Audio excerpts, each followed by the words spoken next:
thank you for taking the time to watch the video on what Optima does. That was Kate Smith-Miles, our director, and Peter Stuckey, our deputy director. Peter's in the back row today, and he loves seeing himself on video. So I would like to welcome everybody here today. We got the serious stuff out of the way, so now the rest of the debate is all about a bit of fun. I'd like to put a thank you out there to our outreach officer, Helen Allison, who's organised the debate today but can't be here sadly.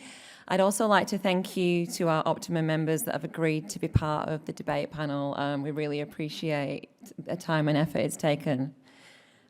Just one last one sneaking in here.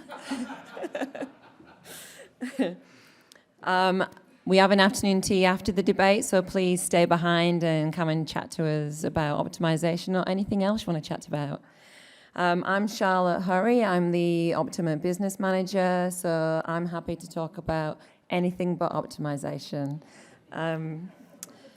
So I'd like to welcome science communicator, comedian and mathematician Simon Pampena to moderate the debate for us. So thank you, Simon. Hello, everybody. It's the same guy you heard before, but now I am amplified. Thank you so much, everyone, for attending. Eventually. It's lovely to see everyone here. I thought that maybe this debate would be what's the optimal number of people to argue the affirmative? Apparently only 2. But now we've got 3. Round of applause for everyone who is here. Thank you so much. So yes, hands up who was here last year. Okay, that's good. Okay, there's a significant number who are actually part of the debate. So I don't know if you count as much, but thank you. So there's lots of people here who have not actually seen a debate here before, talking about optimization. Okay, this time around, that's fantastic. Thank you so much for attending. Yes, as Charlotte mentioned, this is not necessarily supposed to be a completely serious debate. Okay, a lot of you might have already made up your minds on the question. The question being, can machine learning models solve all optimization problems? I won't get you to put up your hands just yet, because that might actually indicate where you will go eventually. But what I want you to do is just park all your ideas, okay? So this is about persuasion. Let yourself be persuaded by the affirmative and the negative team.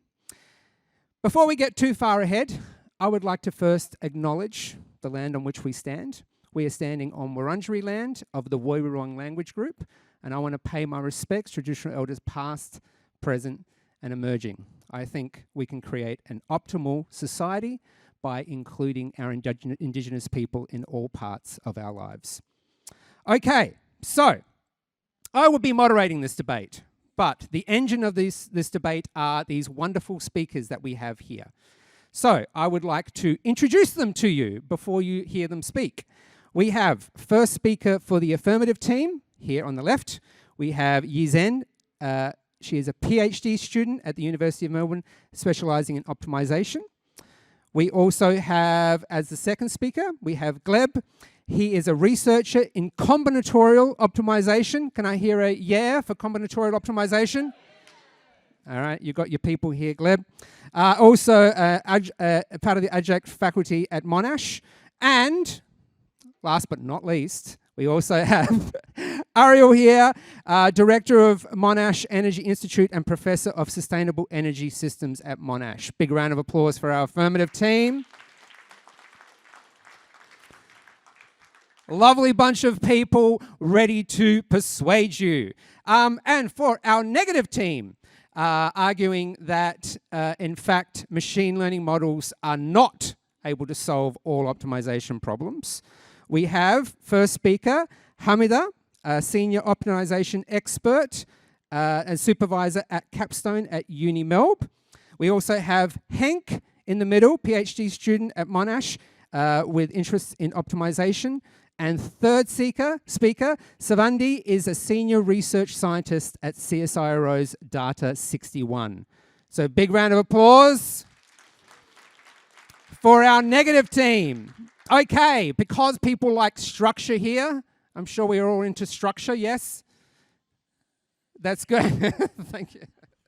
Thank you. I will just quickly go through what the structure of this debate is, if you don't know how debates work. So, but if you do, yeah, just listen because it's fun to know things together. It's called social learning. Okay, so we're going to hear first from our first speaker of the affirmative and then our first speaker from the negative. They will get 3 minutes each. Then there'll be 1 minute to confer amongst the teams from what they've heard. Then we're going to hear from our second speaker from the affirmative, second speaker from the negative, both 3 minutes. This is all about equality here. 1 minute to confer after that.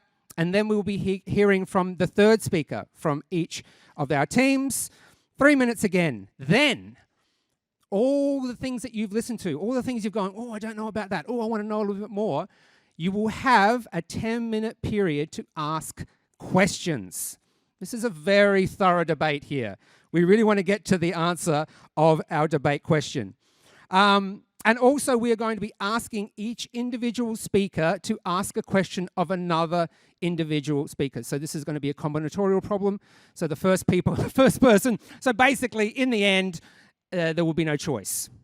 But there is a choice here amongst you all, which is fantastic, because you will be making the choice on who you think has persuaded in the best way towards their argument.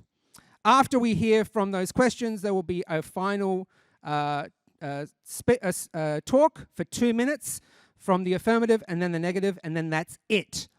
And I think at that stage, you'll probably be sick of this question and ready to vote. Yes? Sounds like you're sick already. No, you're surely not. We're just getting started. So for me to actually say anything about this, I wanted to be able to say something. I didn't want to take away from our two teams. Obviously, there's a lot of go-tos here. We have, great aggregators now of human knowledge who are giving us all the answers. And I'm sure you're going to hear different takes on both of those from our two teams. So I didn't know how I could add to the debate at this stage. So I thought I could just maybe ask just one simple question. What is the optimal way to spell optimization? Do we actually have an answer from the crowd? Who thinks it should be S? And who thinks it should be the wrong way? Okay, so I actually used, this is probably maybe the second or third time I've used ChatGPT because I didn't really think there was a good way to use it, but now I have. Is there an optimal way to spell optimization? What do you think ChatGPT said? Sorry? Yeah.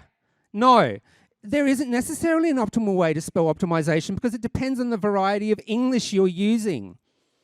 What a cop-out. So anyway, it waffled on. But surely there is a definitive optimal way to spell optimization. I was a little bit more forceful with my question. And this is what ChatGPT said to me. I understand your desire for a definitive answer. I want to see the data on that. And then if they show me the data, I'm going to be actually more scared. But there isn't a single optimal way to spell optimization across all contexts. Blah, blah, blah. So I wasn't happy with that. I decided just to ask one more question. Given that there are far more American English speakers, I'm doing the job for it really, than British English speakers in the world, then the optimal way to spell optimization is the incorrect way, using a Z. While there are indeed more American speakers worldwide, it's important to note that the choice between optimization. So anyway, I just got a little bit emotional. I just asked, why don't you pick a side? Is it more optimal to spell optimization with an S or a Z?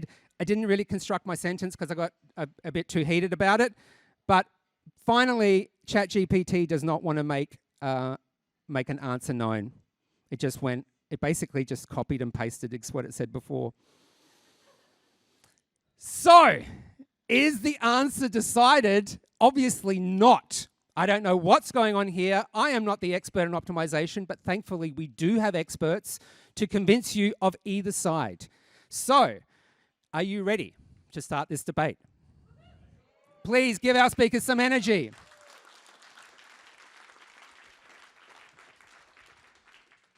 And seeing that we have all formalities done, could I please invite the first speaker for the affirmative to come up to the lectern and argue in the affirmative that machine learning models are able to solve all optimization problems. Please welcome Yi Zhen.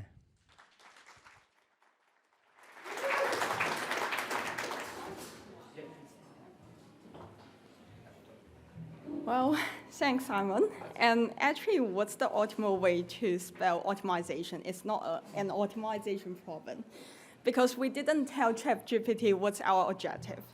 So let's get started. What's an optimization problem? Well, in general, it's about finding the best solutions for a bunch of options based on some criteria. And it's usually formulated into minimizing some function. And we, as humans, rely more on reasoning to solve such a problem. And we study calculus and design algorithms based on our understanding. But how about machines? Well, they take a different route, which is learning from data to make decisions. And I would like to share with you a few different ways of how machine learning can solve such a problem.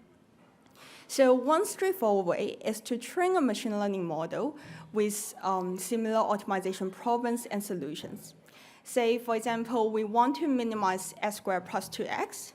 Then we can build a neural network and then fit the neural network with similar functions like x squared plus x, and etc.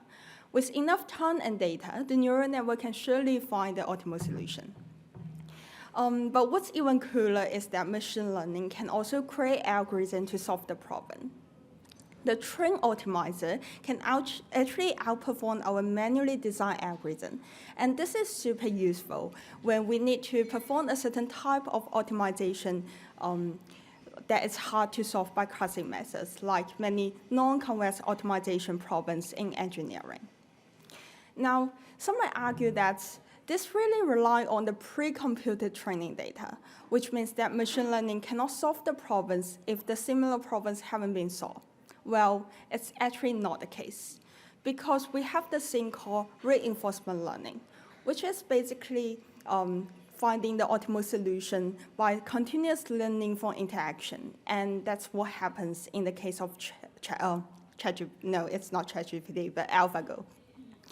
So given all these tools in hand, we firmly believe that machine learning can solve all optimization problems given enough time and data. It's not always the best strategy, but it's crucial to remember that computers have only been around for 200 years. Compared to our 160,000 years of human history, it's still a baby. Yet, it has made all these remarkable achievements. And so don't underestimate the power of machine learning. It's a superhero with a unique gift. It doesn't need to think like a human to save the day. Just like us, we don't need to act like a chimpanzee to express our ideas. So thank you, that's it.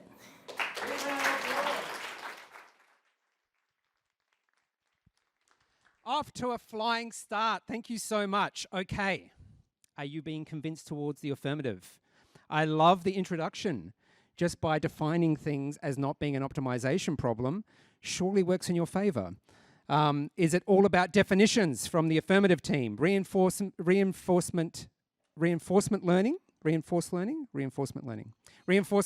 and also the fact that we're just getting started with this machine that's going to take over all of our lives.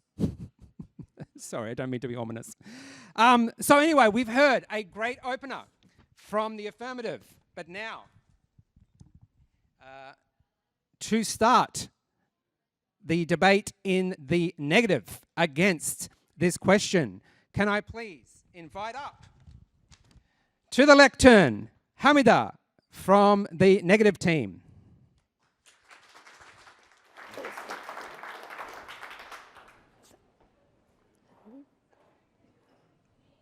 So we need them.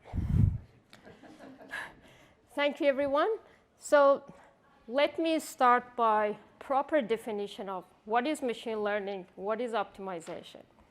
Machine learning is a branch of artificial intelligence that focuses on developing algorithms and models capable of improving their performance as a specific problem only. This improvement is achieved through the iterative process of optimizing and fine-tuning their parameters and decision-making processes based on available data. Okay, so you heard the words optimization and available data. So what is optimization? The proper definition of optimization is a it's a subfield of operation research that focuses on finding the best possible solution to a problem with a set of constraints. This outcome can be minimizing cost, maximizing revenue, or other specific objectives. Optimization methods help decision makers make informed choices and improve process in critical areas, such as logistics, supply chain management, energy, and other real-world problems.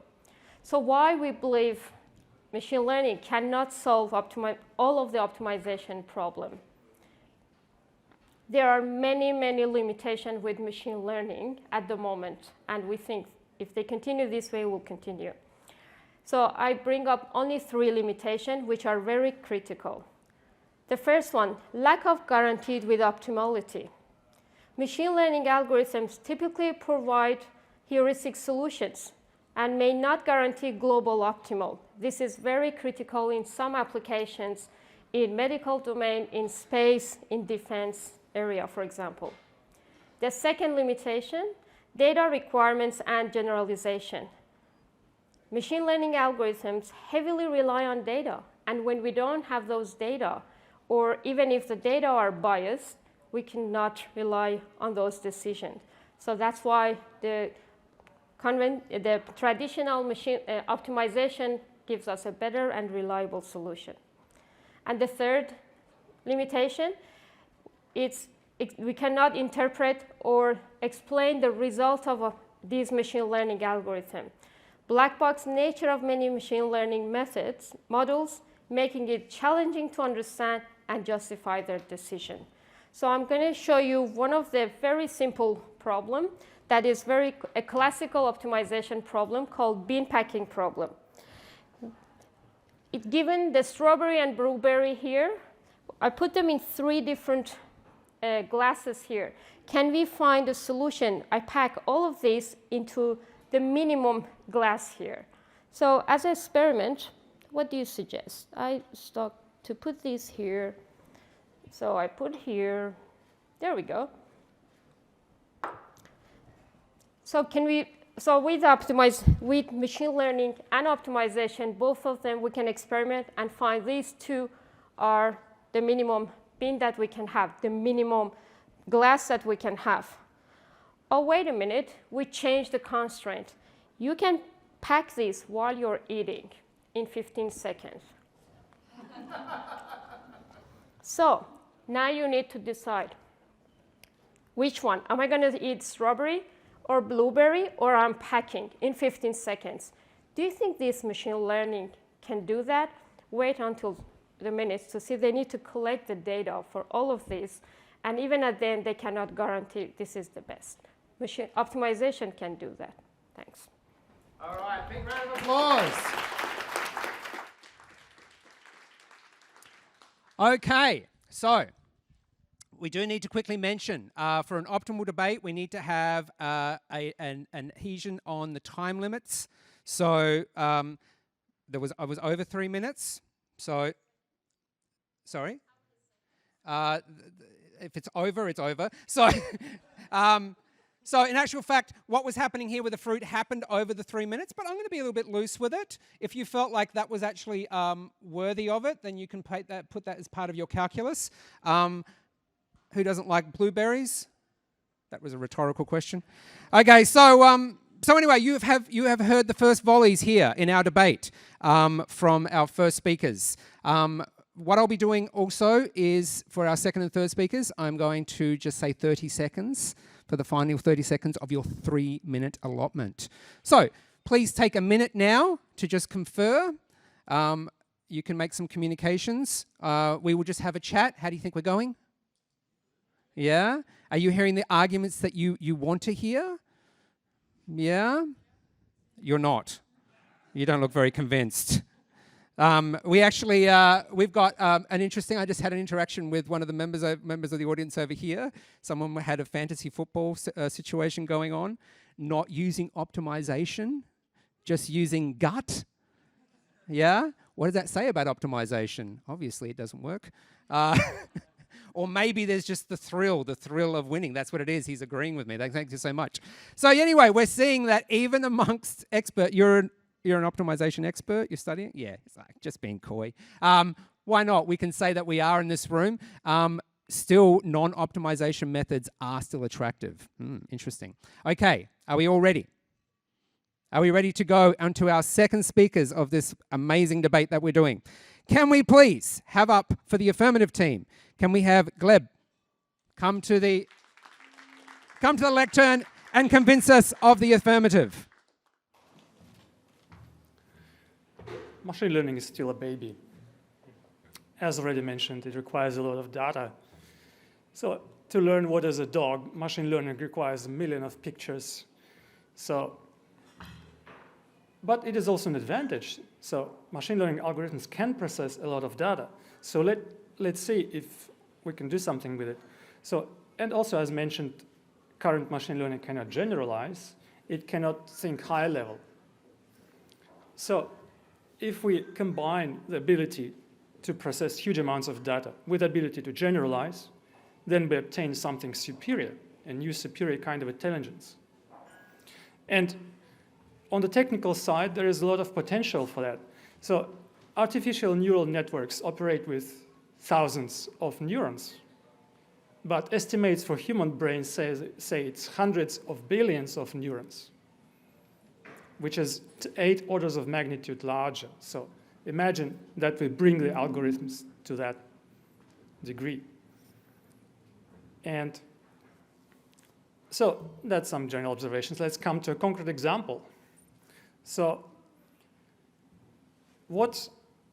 there are several professors in this room. What is a professor? A professor is a machine.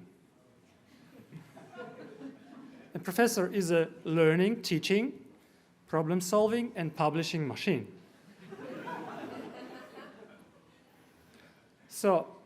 And professors have been solving all problems that came their way.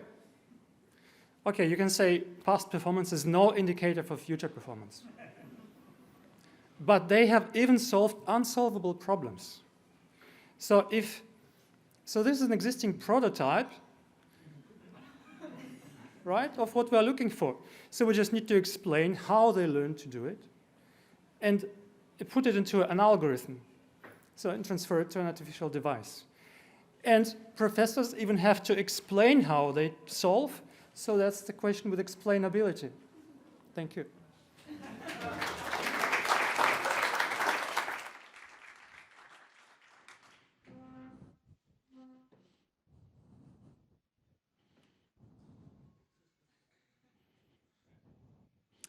"30 seconds. Is that it? Wow, round of applause.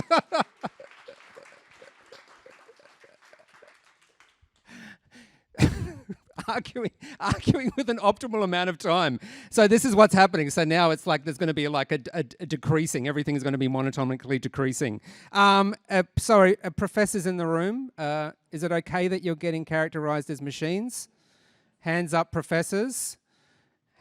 Hands up who want to be professors.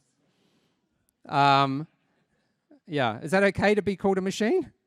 Yeah, okay, excellent. All right, so were you convinced there? I had one question. How can you solve an unsolvable problem? I mean, if it's unsolvable. Anyway, sorry. So I don't know whether it's a question for Gödel. Yeah, sorry, I'm just seeding.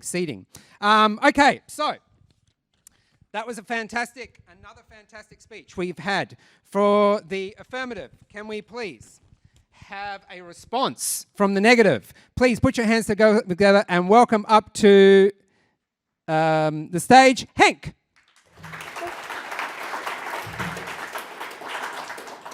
Hello, everybody. So, if we look outside, we can see the long, cold and dark winter is over and summer is here. And with that, I don't mean the Melbournian summer. I mean the summer of AI and machine learning. Because machine learning, has made some incredible advancements recently. We see, judging from the opening arguments here, we are talking about playing Go, computer vision, folding proteins, making chatbots that only give cop-out answers. It's like incredible. So when this debate came along, I was getting a little bit nervous, to be honest. So I opened up ChatGPT and I wanted to ask it to help me draft an email to Ariel if I can like join his team, because I was getting very scared. But before I did that, I couldn't resist the temptation of asking ChatGPT like, hey, do you think machine learning can solve our optimization problems? And I was expecting a cop-out answer, but it actually said, and I quote, no, machine learning cannot solve our optimization problems. So I was quite surprised here, of course, and a bit relieved to save my PhD thesis from irrelevance. Because what I had heard was that machine learning is nothing short of modern-day magic, right? But then I looked a little bit further, and I saw it's all based on data. You just pour endless amounts of data into hungry GPUs. They will discover some patterns, and that will allow them to basically guess at solutions. And these guesses can be very accurate. On the other hand, optimization solvers take a different route. They also involve some guesswork, but mostly they rely on reasoning. And I will cover my phone here because I don't want to hurt ChatGPT's feelings. But like Gleb said, it's actually a baby at reasoning. It cannot do any reasoning whatsoever. Because if we look at competitions in classical OR problems, and then I'm talking about a few like the set competition, the max set evaluation, the mini-sync challenge, the MIP computational challenge, and the flatland challenge, there is no ML. They are not competing. Well, they are competing in the flatland challenge because there's a separate track there for the machine learning approaches. So we can compare a little bit, and then we see that actually the optimization approach, co-developed by our optimization group at Monash, actually finds in 15 minutes a better solution than the ML approach in 8 hours.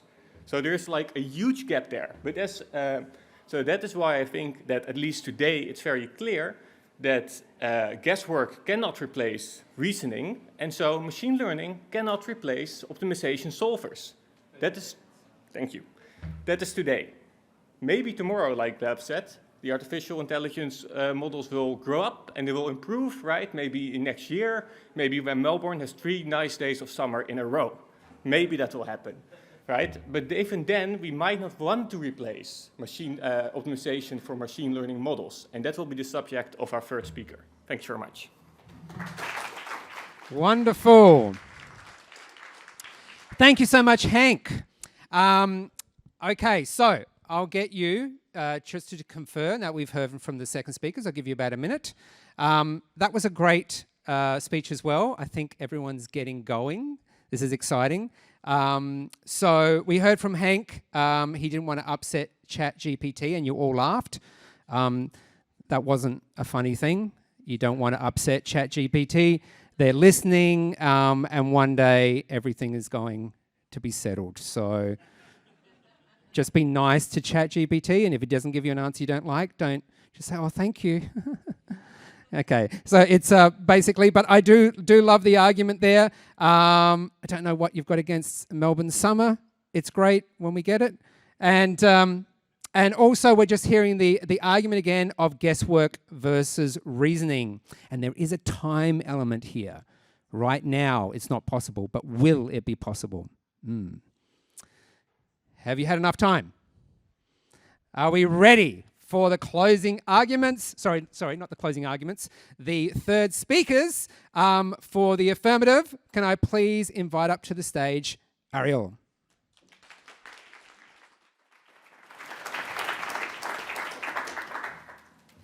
So thank you, everyone. What I'm going to do is I'm going to review what my colleagues said about optimization versus ML. I'm going to talk about some real-world optimization principles and then demonstrate that ML does indeed do all real-world optimization problems.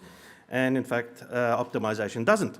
So ML algorithms is great at learning and in taking into account new information and finding solutions, and can even learn from perfect but unrealistic exact optimization problems, right? So, and the human brain is one such amazing ML computer, and even invents mathematics and optimization theory and algorithms and various kinds of ML systems, and can learn to generalize that way. So it is far superior, in fact, And it really is just a machine and just a very clever ML. Now, in fact, mathematical optimization, OR, and on top of all this, is an applied discipline which grew out of solving real-world problems, as Kate Smith-Miles said in last year's debate. And she's an authority, so you should listen to that. They require perfect foresight and perfect knowledge of key parameters. However, all real-world problems, optimization problems, are indeed very messy and have lots of uncertainty in their parameters, and therefore an exact solution is impossible. And the best solution for an optimization problem is always an approximate one, and one which is what ML excels at. So there's really only one approach really to solving any useful optimization problems, and that's with ML. The absence of perfect information optimization is just helpless and useless for giving you even an approximate solution in most cases. And so all those cases that it becomes useful indeed are augmented by machine learning. So you can't really get away from it. All optimizations, therefore, are impossible to solve for any actual optimization problem algorithm, even with sufficient approximation, because they're built from the ground up to guarantee optimality. And this is done in a way that rules out the ability to properly generalize and to relate useful real-world problems. I mean, this is getting so ridiculous that certain optimization experts even refuse to work on problems that only have continuous variables. You know, while most problems in the world, 99% of the variables are continuous, you know.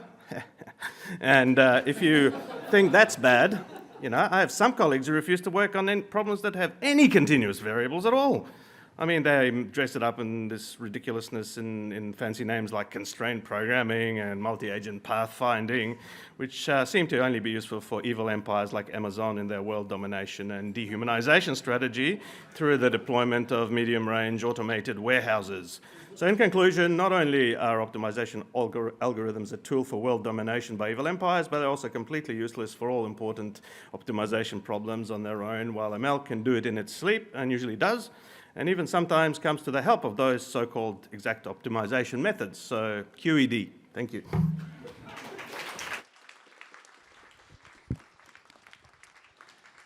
Fantastic. Ariel did go a little bit over time, but I'm sort of going to collectively put your time together. So as a team, you're still under. Fantastic. I love the fact that you've brought up everyone's unease and anger with Amazon to put forward your argument. Hands up, who likes? Oh, no, let's not do that one. Okay, so very interesting again about definitions. Definitions. We're hearing definitions. It seems to be a battle of definitions and also scope. So I think for the audience, take that into consideration, and I'm hoping that there's some good questions brewing. Okay, so now closing. Closing for the negative. Can I please invite up to the lectern Savandi? Put your hands together for her. Well, thank you, Ariel, for confirming that machine learning problems cannot find the optimal, but just find an approximate, which is not so good. But I want to point out a couple of things, right? Gleb said that you need million pics of cats and dogs. It's like a baby machine learning. But babies don't require a million pictures of cats and dogs. They know after, say, 10 maximum cats and dogs, even your one cat or dog at home, babies would pick it up. And then there was this human is a machine. Yes, sometimes we feel our professors are a bit like machines because they do a lot of work, but they are not machines. If their children or a loved one would tell them, you are like a machine, they would be hurt. You know, so let's have it clear. Humans are one thing, machines are a different thing. If we all merge everything is a machine, then that's not the point. Humans are physical, breathing, you know. We go to the toilet. Do machines go to the toilet? No, right? So they're two different things. We are not going there even. And then Ariel said it is superior. Seriously? Machine learning is not doing well at MIP, challenges, MathSat, Flatland, or Minisync, and even Google, the massive giant of machine learning, to find the path, use Dijkstra's algorithm, which is an optimization algorithm, not a machine learning algorithm, right? So with the lack of data, what would you get? You would get almost nothing. And there's another thing, explainability. Even if it did well, which it doesn't, it cannot explain anything. I once worked, my first machine learning problem that I worked on was to find in space, when there is lots of space junk going at seriously high speeds, if it bumps onto a spacecraft, will it make a hole? We built a machine learning model and we got a paper published. However, then I asked the person, will it be used at NASA? Because this person previously worked at NASA. He was at the Defense Institute, worked with Kate. So I asked him, he said, oh, no, Sevandi, they're never going to use these things. You cannot explain it. You're not going to put, the spacecraft's thickness, the wall thickness is not going to be determined by an ML. You can't explain it. You're putting humans in there. It's too much cost. It has to be like a physical equation-based model where you can say, in optimization, if one constraint is not met, you can say, oh, this is why it's not, you can't find an optimal. If you increase the number of rooms to another room where you're doing a rostering problem, you can find and say, oh, because of this, you can go there. You can explain it. And that is what we need. Machine learning is miserable at that as it is, even though they're trying, even though they are trying, maybe in a nice point in future, it will be there, but right now it is not there. Say, for example, with a, am I over? Mm-hmm. You didn't say the 30 seconds. Okay.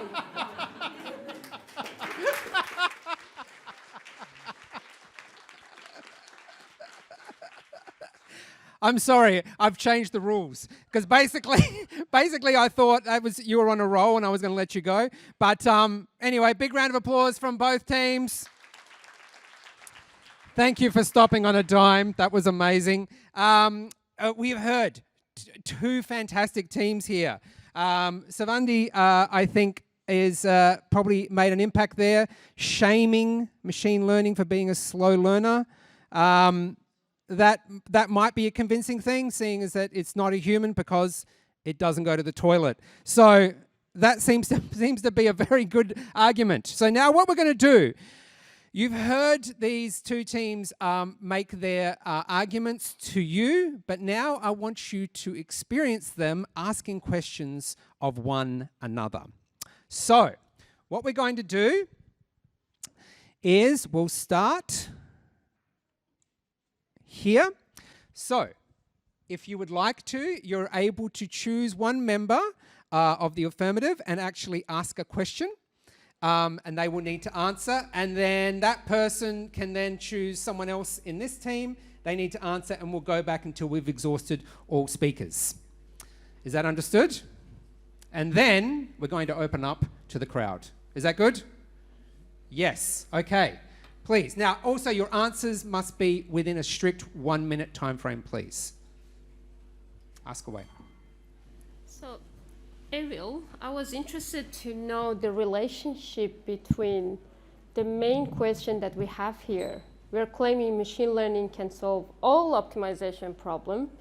I missed the point from your perspective. You said, yeah, they are so hard, they are very complex, no one can solve the problem. Again, you're confirming that, yeah, there are some optimization problems that we don't have a solution. And all of those machine learning algorithms can generate something good. It's better than nothing. So I missed the point with the argument for today. Could you elaborate more? 1 minute? 1 minute. Well, you shouldn't have asked me this question because now I'm going to answer it.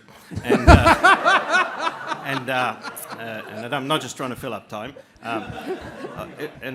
You've saved me time on my closing remarks because I think you haven't defined in the statement of today that we're talking about exact solutions, and there was nothing in that step. All optimization problems and optimization solve and optimization were not defined. So I think a natural thing is to define them as a real-world use case would define 30 them. seconds. And then, therefore, in the real-world use case, as optimization is designed to solve real-world problems, unless it's a purely theoretical discipline, is approximate and so optimization. Most problems that can be solved are approximate in reality, right? Show me most problems that can be solved exactly. And you guys don't want to use all your time. That's time. Round of applause. Okay. Fantastic. All right. So definitions. There were not definitions at the beginning. Wow, we sound like a bunch of mathematicians here. And also, it's just, kind of wasn't exact. So what are you arguing about? All right. That's a nice summation. Would you like to now ask a question of a member of the negative team? Do I have to? Or can I? Yes. All right. So I will ask Henk about one of your colleagues' statements, not your own. I don't think that was against the rules, right? It's an important area, like the explainability. Like, really, why? In what cases will we ever use explainability? And can you demonstrate that all optimization problems are explainable in a way that's actually useful to most human beings who are the beneficiaries of optimization algorithms? Okay. 1 minute. Thank you. Ariel, would you like me to answer this question? Yes. You would like an explanation? No? I want an answer. Sorry.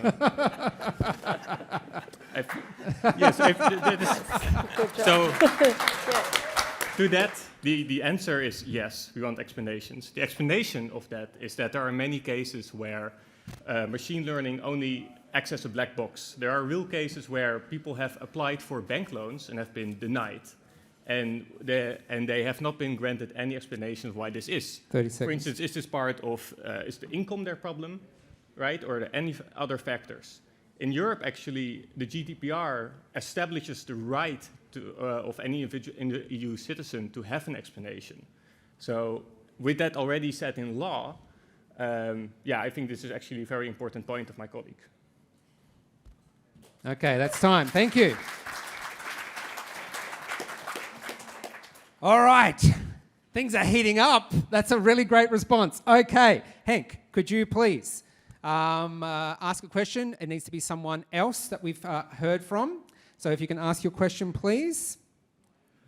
So I suppose to Gleb, I would like to ask, once these machines learn, become orders of magnitude more powerful, how do we control them from not killing us? No, different question. How do we ensure that their outputs are not unbiased in some way? How do we guarantee a lack of bias in the outputs of these very powerful models that we're creating? Thank you for the question. Yeah, I guess there are a lot of developments going on this. I think from Melbourne, Monash team, many people are doing this unbiased and fair optimization of machine learning. And there's a lot to do. So one approach is, I think, a Wasserstein function. I'm not going into technical details. Anyway, so yeah, there's a lot going on. And 30 seconds. actually we can learn how different people and machines do. I think. Okay. Good answer. Fantastic. All right. Can we please have another question? We'll switch this one on here. Would you like to ask a question? Yes. So we talked about this difference between humans and machines, that I think two speakers said that humans can explain their decisions and machines not. So, well, the current machine learning algorithms do not explain them very well, but they're algorithms, so technically this is doable. Maybe the explanations are not very good. So, yeah, I think those are humans which are not machines, as we know some are. So can you give me an example how real humans, and in how many cases, they really explain their decisions? Okay. The debate is, can machine learning models solve all optimization problems? So it's not about humans explaining their, it's not clear to me why the humans explaining their decisions matter, but I'll answer the question that in optimization problems, we can say when things fail, or we can like trace back down and see, okay, you don't find it optimal because of this and such and such. Like, of course, human is not a machine, and human is not in the debate title, Gleb. So I'm not going to, I feel like that's another, wild goose chase kind of thing. But no, with optimization you can, but with machine learning you really have to try hard to get a proper explanation, and this is still a... It's okay, keep going. Okay, so it's still a developing field, and people have continuously said explainability is not about computer scientists building algorithms for other computer scientists, where only computer scientists can understand. If I'm going to the doctor and I'm diagnosed with a terminal illness, I want to know why. Why do you say that? Suppose the doctor says, oh, Sevandi, my model says from all the input weighted into a function and then goes through a ReLU function and then comes out and then goes through sigmoid. Oh, you've got the cancer, my dear. Is that an explanation? That's the kind of explanation right now machine learning is you know this, you know. That's time. That's a perfect place to end there. Thank you so much.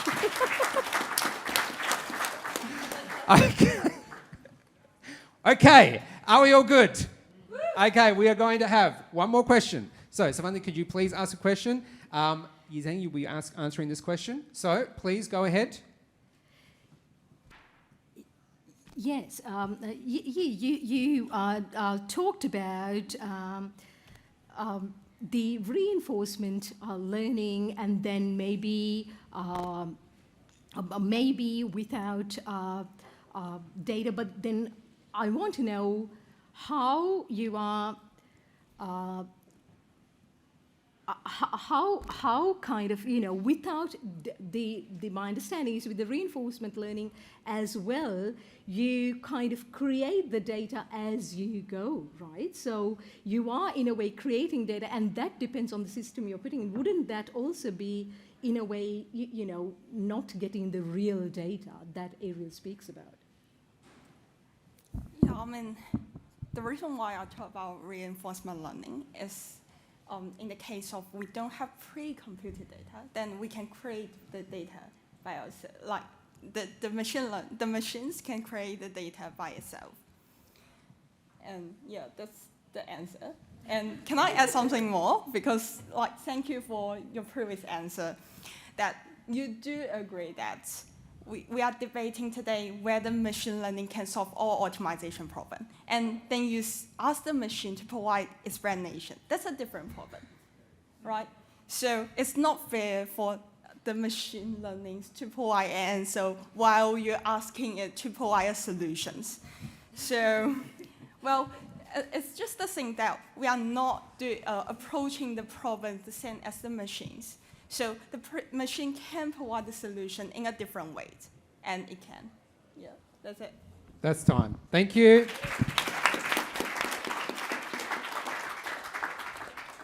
Machines manufacturing data.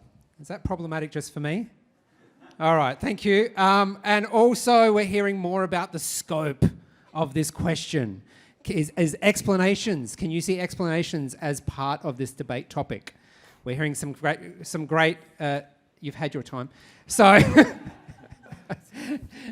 shaking your head is still language. All right, so can we have one last question, please? So we have one last question. Yi, could you please ask a question to the last person? And then we've completed that part, and then we can actually open up to some questions from the crowd. Yi, do you have a question for the negative? Do you want me to ask a question? Oh, no. Okay. So you mentioned that machine learning cannot solve all the problems because the lack of data. So which means that it's not machine learning don't have the ability to solve the problem. It's that we don't have enough data, right? So I'm not sure if I understand. Is it working? So I'm not sure if I'm special. So one of the limitations with machine learning, as I mentioned, is they need proper data in order to train and then predict or diagnose the pattern. So when we don't have that data sets, we cannot trust that machine learning result at the moment. I just go back to the first example here. So in order to start to look at this problem again, the bin packing problem, now I have to look at it in terms of the decision that needs to make is I need to collect the data. What the data is, how long does it take I eat any of these fruit in order to bin pack and also eat in 15 seconds. And the data will be different, how I eat or another person. And that's, we have to look after the bias and every other aspects of the problem that we usually have with the data set. So it's bring the trust, not being able to trust the result of machine learning. That's a big challenge. That's my point. Okay, thank you so much. You have now heard from both teams. They have interrogated one another, asking questions, asking for definitions, bringing up biases. Do we have enough stimulation in the crowd for questions from you, and that's you singular, to actually ask of our members here? So let's try and get an even spread. Maybe, are we able to have a mic here? So, would you like to go first? So, please ask a question. It would be great if it was a question both teams could make an answer to. So, it would be great. Yeah, I can ask a question. So thanks for the debate. It was very interesting. My question goes to affirmative team, but maybe Yeah. you can answer. So based on the definitions everyone mentioned, especially the definition of machine learning use data and then does optimization within the process to make a decision. So sort of machine learning is also an optimization problem to be solved. I don't know how can machine learning solve all the optimization problem when it's also an optimization problem. This is great. It sounds like a mathematical debate. Optimization problems strictly contained within all optimization problems. I'd love to hear your answer. I guess there is no machine learning technique without optimization. So machine learning has embedded optimization. So there is no such thing that, like, sorry. Quickly, yes. So you give an example of neural network, many of the neural networks going to sigmoid and going. So at the end wanted to minimize the cost function there, which is the objective. So based on the example you gave us at the beginning, so that's still a optimization problem, and it should be solved through optimization. Yes, what I mean is there is no such thing that is machine learning without optimization. So, do you want to add it? I can add something. Yep, we'll hear one more. Yes. Ariel, would you like to add something? Them later. Very good question. So you're challenging to say that you can't have ML without optimization under the hood. Yes, you say. Sure, but once you've done it, it's ML. So and ML solves other optimization problems, and so I think our argument stands. Nobody said that ML can't have a dependency on optimization to be a valid definition of ML. I mean, but if it would be, in fact, what's the opposite of circular to claim that? So we have to work with what we've got, and ML is still ML, even with optimization under the hood. Interesting. And can we have a response here from the negative? So that's a good. It's so. It's amazing to hear from the other team that they go back to the circle. Yeah, machine learning. Were you convinced that machine learning can exist without optimization? We all know it won't, because they need those minimization or maximization function at all. But here we are very generous. We never wanted to say machine learning is a subset of, is a field of optimization at all, because they are one of the application of optimization. We try to be generous and say, yeah, we try to collaborate together, we solve each other's problem. Okay. Are we convinced? Do we need more questions? Yes, we do. Have another question over here, please. Thank you so much. Those were really, really interesting points. And Wasserstein is water pebble. So the question I have for both of you. I'm going to talk about two different fields. Aviation for the ones who are here and the legal justice system over there. How will optimization help in these? I know aviation has made a big progress in that, but how would the legal justice system be benefiting from optimization? If you say it's not the role of theirs and the human factor is there, is it going to be a fair system? Do we see that as humans? Aviation. How can we answer that in the framework of the debate? So the first question was about, aviation? So I'm sure aviation is using a lot of optimization. That's why we have such high safety standards. So can all aviation optimization problems be solved by machine learning?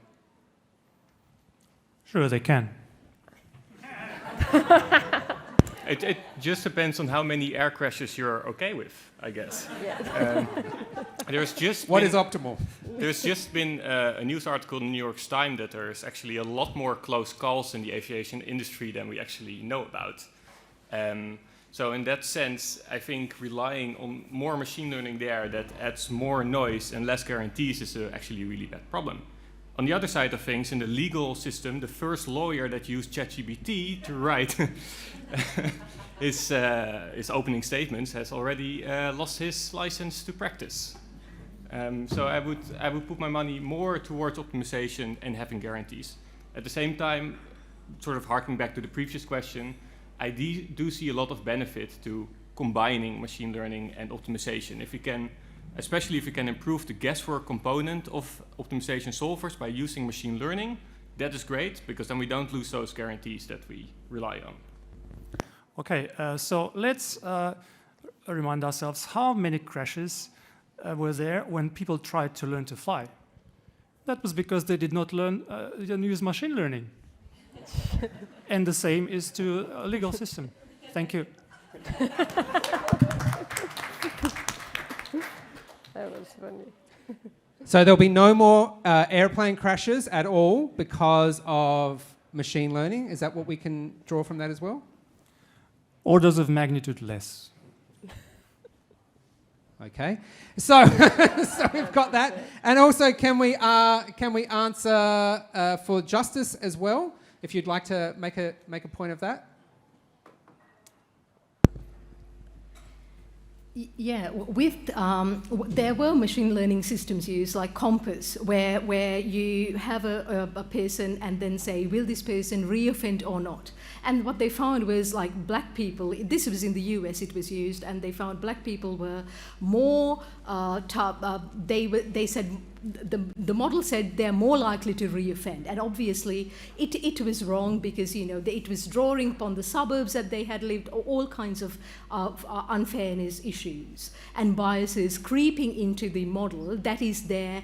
It may be in the data, maybe in the way the thing converges, and all that kind of thing. So a better way to go about, if these models are going to be impacting us, then we need to know the reasons, and it needs to be more transparent. That is where the GDPR and all these other legislative measures that are being introduced are going. Now, I want to point out that all these measures are mostly for these black box machine learning problems, not for optimization problems. No one is saying, and why not? Because you can see where you can trace back and say, if this was that, it's all a lot more seriously transparent, orders of magnitude easier to see. So again, machine learning is really useful, and there are lots of good stuff with that, but and I want to point out that machine learning would not exist without optimization, but optimization can exist without machine learning, right? So it has for several decades and a couple of centuries, maybe. Yes. Thank you. All right. I think this is probably the last question we're going to... Would you like to make a response as well? No. You rest your case. I don't know. We're not one being here. Okay, that's okay. Probably one last question. Yes, please. Yes. Okay. Question, yeah, actually. I had two. Let's start with the simple question, then maybe I'll try and squeeze one in. How did you learn to put the berries, how did you learn to put the berries in the glass like that? Cool. Yep, go for it. So there are several techniques. I mean, I started to put it exactly like a human, to put, try different things. That's what machine learning also does that, yeah? And in the meanwhile, I also can use, there is a technique called, in optimization, they call it mixed integer programming. It has a history. We can put it in the model, and it will generate and say, this is the best, based on the size, the volume, and the shape of the glass that we have. It can generate what's the best, how many, and even the layer on top, it's very fine-tuned in mixed integer programming. You can generate that. Did I answer your question? I think that seems right. Yeah. And while they are thinking, because they have to think to answer that question, because they don't have the answer, and when the rules change, we reason. yeah, they're thinking, right. Yeah, they have to find reasoning. So, and when the rules change, it's just piece of cake. You just go back in mixed integer programming, and you add your new rules, constraint, and say, now let's run the model. And those algorithms, branch and bound, those beautiful algorithms that have been developed for years and decades, they are still available, and we can use them. Yes. Okay, so we see that the theory of mixed integer optimization was developed for decades. And the people who created this theory, they needed to be educated, and the generations of people before them. But machine learning, we see what ChatGPT does after just a few years of learning, right? So this problem, I'm sure, when starting from scratch, machine learning can do it much faster. Much faster. Can I just add that? Like, if you put that question into ChatGPT, ChatGPT will tell you can use mixed integer linear programming to solve it. Then machine learning can use optimization algorithm to solve an optimization problem, and machine learning can solve the problem then. Okay. Big round of applause, perhaps. This has not been an optimal use of time for all the questions, unfortunately. What we're going to do is we're going to stop. So anyone else who had a question, please use that question in your vote.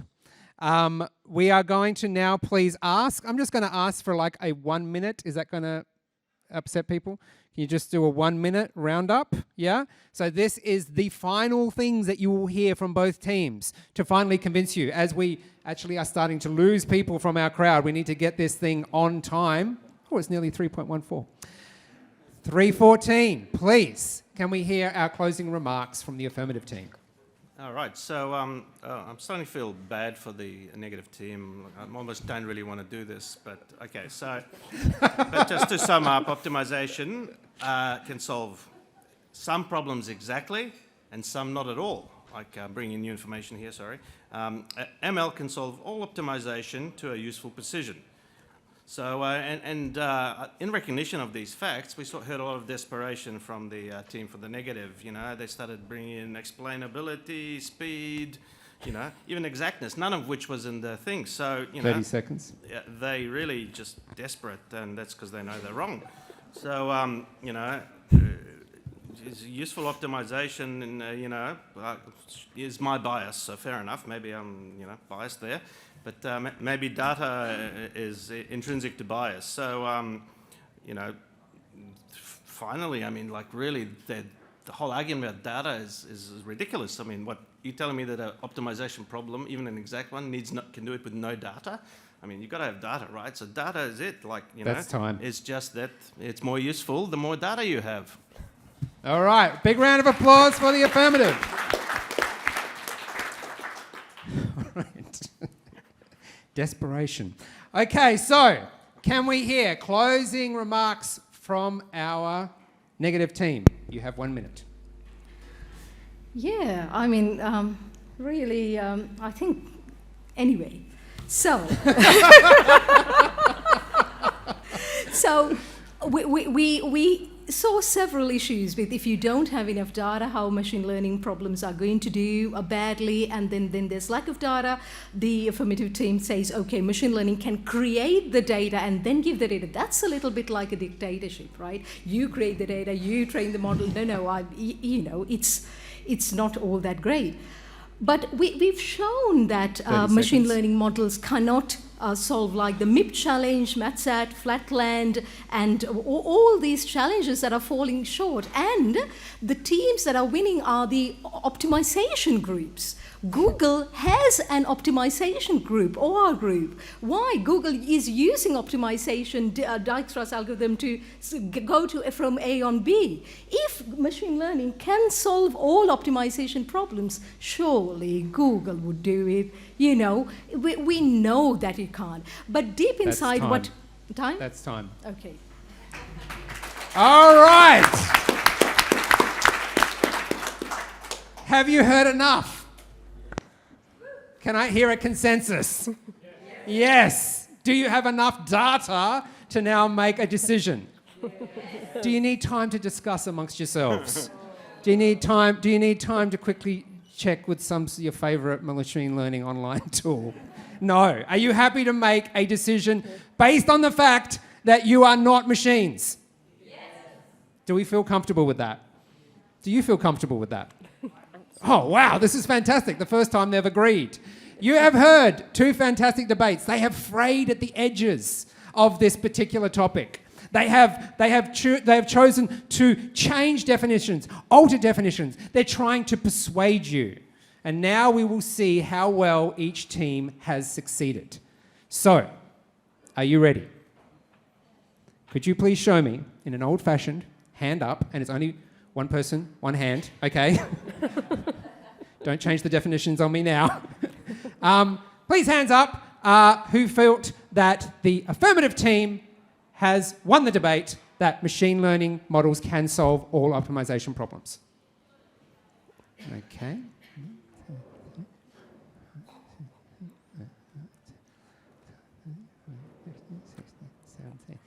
Is that 17? Can we say 17? Can someone remember 17?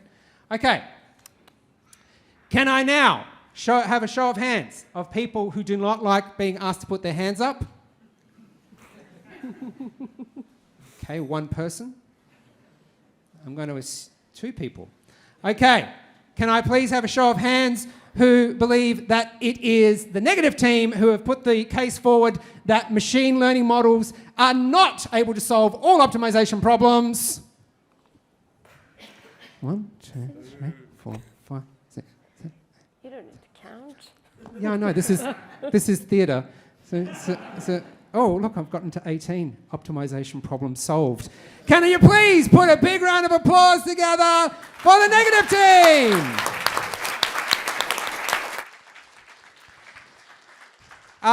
Thank you so much to the negative team. We have some prizes. We don't know if this has been optimally stacked inside these boxes, so please forgive us. But I'm sure you'll find a heuristic way to solve it. That's fantastic. Can you give both teams a fantastic round of applause? Now, I'm sure you will be joining us for refreshments afterwards for personal interrogation. Is that true? Yeah. You happy for that? Okay, they've agreed. You've all seen it. Big round of applause for yourselves. Thank you for being such an awesome audience. You've done a great job. And keep working and make sure these machine learning algorithms are all doing the right thing by all of us. I'm speaking on behalf of humanity, which we all are. Anyway, thank you so much for a wonderful debate, and please enjoy some refreshments. Thank you.